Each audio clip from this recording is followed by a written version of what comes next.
Opa, meus amigos, beleza? Vamos chegando para mais um vídeo do canal Léo Brasileiro, para você que curte aquela resenha, bater um papo de futebol e ficar ligado nas principais informações do mundo da bola. Meus amigos, hoje, depois de um bom tempo sem vídeos aqui no canal, nós vamos retomar e vamos começar a falar um pouco do Paulistão, dando um pouco de foco mais para o Santos, para o Corinthians, para o Palmeiras, para o São Paulo, que são as quatro grandes forças, né, do estado. Então a gente vai falar um pouco mais desses times. E me perdoem se vocês estiverem escutando um barulhinho de chuva por trás, é proposital. Não, brincadeira, não é. Na verdade, não, mas foi um detalhe muito relevante nessas duas partidas que eu vou falar hoje, que foi Santos e Mirassol e Corinthians e Red Bull Bragantino.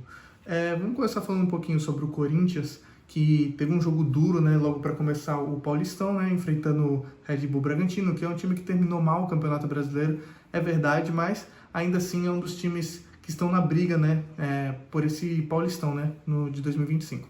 Então, foi um jogo bem difícil, né, para começar a temporada. O Corinthians com um time mexido, completamente reserva. As principais peças não... Por exemplo, o Memphis Depay, ele não estava nem relacionado para esse jogo, porque está tendo um controle de carga e tal, para não evitar possíveis lesões no futuro. Então o Corinthians entra com um time reserva lá em Bragança Paulista, um jogo muito complicado, e o Corinthians começa muito mal a partida. E tem algumas coisas que a gente vai precisar destacar nesse primeiro tempo do Corinthians, que foi a fragilidade defensiva. O setor defensivo do Corinthians foi péssimo no começo do jogo, foi péssimo, muito mal postado. Eu até separei uma foto, não sei se eu consigo colocar no vídeo, do lance do primeiro gol. Porque o Kaká, o zagueiro pela direita, tá marcando ninguém. O Tchoka, o Pedro Tchoka, tá marcando o zagueiro que era pra estar o Kaká. E o Hugo ficou tendo que marcar o cara que era do Tchoka e o dele. Ou seja, tudo errado, Léo Maná mal posicionado também.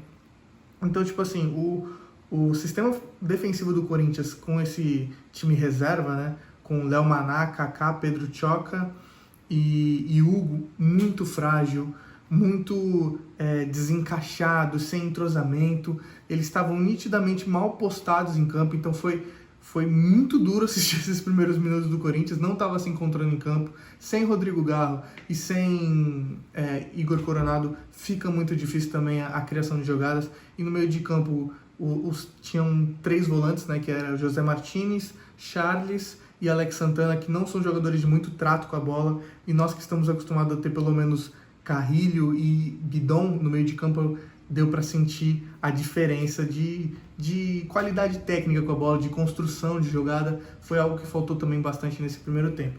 Mas eu quero destacar, principalmente desse setor defensivo, voltando ao setor defensivo, negativamente o Léo Maná e o Hugo. Os dois laterais foram muito mal na partida. O Léo Maná é um jogador que agora tem um time bom para ele conseguir se desempenhar. Não tem Fagner mais, só tem o Mateuzinho para ele disputar a vaga. É um cara que acabou de refazer o seu contrato, né?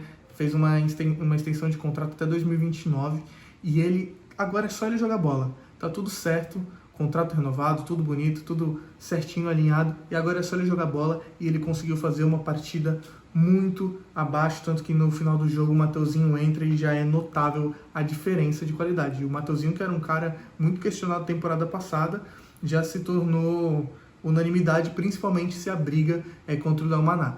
E uma das coisas que eu acho primordial para um lateral é que ele saiba fazer cruzamentos, lançamentos, e parece que a maioria, se não todos os cruzamentos do Léo Maná, eles são da altura do peito, ou menos, na altura da barriga. Então, se você não consegue fazer um cruzamento, você não consegue ser lateral do Corinthians. Infelizmente, essa é a realidade. E o Léo Maná fez uma partida muito abaixo. O Hugo, ele oferece muito pouco defensivamente. Foi realmente ruim esse sistema defensivo do Corinthians. O Kaká, eu acho que ele merece oportunidades, porque eu não acho ele um zagueiro ruim, embora ele tenha tido azar, né, com alguns gols contras no ano passado. Eu não acho que ele seja um zagueiro ruim. Ele é veloz, tem uma saída de bola razoável, só que junto com o Pedro Tchoka, o Tchoka parecia estar bem perdido. E eu sou a favor de dar uma chance pro João, porque ele fez um bom final de temporada no Ceará, se eu não estiver enganado. E é um zagueiro da base, muito alto, parece muito promissor, então realmente merece chances. Porém, nesse primeiro jogo ele parecia estar bem desconexo ali, bem à parte no que estava acontecendo no jogo. Agora avançando um pouco para o meio de campo, né, como eu disse, não tinha Igor Coronado nem Rodrigo Garro, Então a criação ofensiva estava no pé do Thales Magno. E ele é melhor para concluir as jogadas. Para quando a bola está mais próximo da área, ele fazer um drible, chutar ao gol ou realmente especialmente dar um passe, né, para alguém. E ele não é tão bom na característica de ser o armador do time. Ele estava meio posicionado ali, até um pouco aberto para a esquerda, mas ele que estava com a função de criar. No meio de campo, como eu já disse, pouco trato com a bola, pouca qualidade, e surpreendeu o José Martínez, que durante o jogo ele foi caindo para a direita, e fez um bom jogo pela direita até, alguns momentos ali fazendo dribles, deu caneta, foi interessante, parecia um ponta realmente, um ponta rabiscante assim, óbvio, não tem aquela qualidade técnica incrível, mas fez alguns dribles bons e algumas progressões para o ataque muito positivas. Então, foi surpreendente até ver ele jogando ali mais aberto, né? E agora falando da dupla de ataque, né? Inicial foi Romero e Héctor Hernandes. E aqui está o meu destaque total para o Romero. Grande partida, começou muito bem o ano. Ele, durante a entrevista, né, que ele faz após a renovação, ele fala que tiraram ele do trio, que escantearam ele. E é verdade, a gente acaba tirando o Romero porque ele não tem tanta grife quanto o Memphis Depay, Yuri Alberto, Rodrigo Garro, ele não tem essa mídia, né? Não tem isso tudo, e por conta disso ele acabou sendo escanteado, né? Mas ele fala uma verdade, que ele sempre está lá para resolver, e hoje foi um grande início de campeonato pro Romero. Ele parecia que ele desceu um pouco, né? Ele não estava tão jogado lá na frente, e o que ele fazia era consertar o jogo. Ele pegava a bola, fazia viradas de jogo. Quando não, ele fazia um drible e progredia para o ataque, achava bons passes. Ele realmente pôs a partida debaixo do braço e foi para cima. Jogou muito bem, muita qualidade. É engraçado a gente falar assim do Romero, porque ele não tem tanta qualidade técnica, mas ele trata bem a bola, né? E em algumas situações dá para ver que não é um jogador tão ruim quanto as pessoas dizem, né? E hoje foi uma excelente partida do Romero, chutando de fora da área, cruzamento, inversão de bola, drible, caneta, ele jogou demais. Então o meu destaque da partida é para o Romero. E no setor de ataque, um destaque negativo é o Héctor Hernandes, que pareceu que não jogou. Realmente o Héctor Hernandes ele começa jogando, eu estava apostando de que ele podia começar bem, após um bom tempo parado, né? Teve a chance de fazer um pouco de pré-temporada, e a minha expectativa é que ele começasse a se encaixar, né? Porque, querendo ou não, ele é a alternativa para o Yuri Alberto.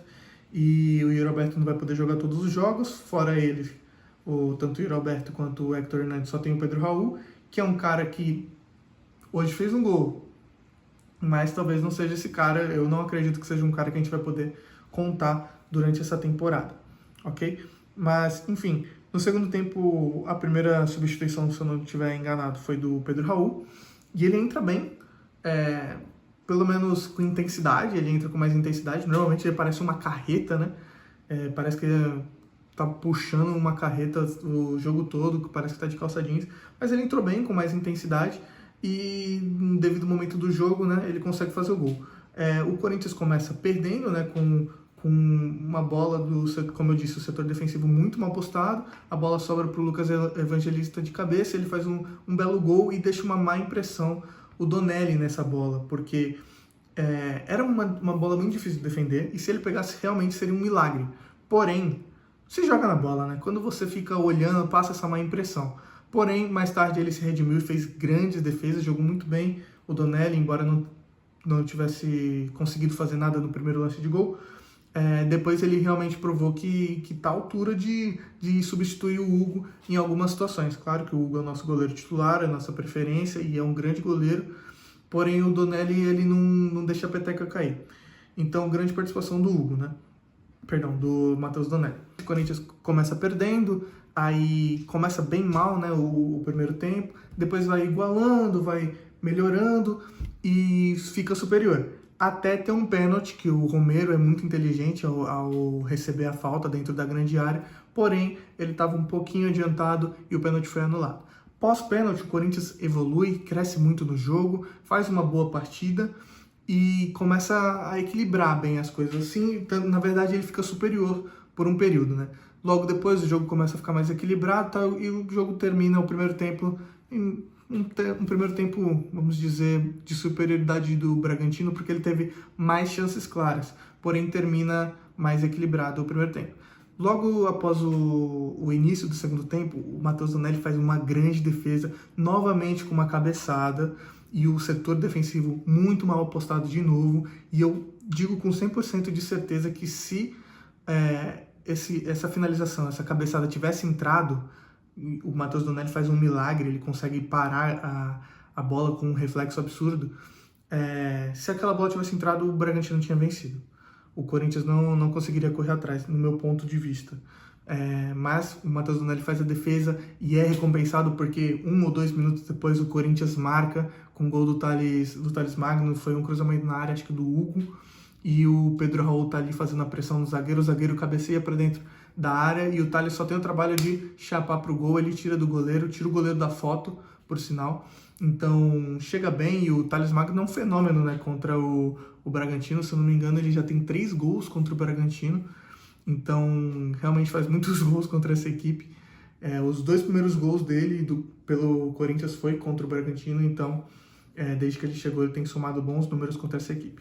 Então ele só tira do goleiro, faz o gol, e aos 78 minutos, né, o Corinthians já tinha feito algumas mudanças, entrou o Yuri Alberto, entrou, se não me engano, o Carrilho já tinha entrado, e num bate-rebate sobra a bola, e o Rian faz muito bom cruzamento para o Pedro Raul, que faz um movimento ali meio esquisito, mas cabeceia consciente, e faz o segundo gol do Corinthians, fazendo uma vitória de virada, e muito importante para esse começo de Paulistão, né? O Corinthians, ele quer voltar a brigar por títulos, é importante que vença títulos, até para a autoestima dos jogadores, do clube e do torcedor, né? Poder voltar a comemorar uma taça, mesmo que seja um paulista, é importante para toda a instituição, né?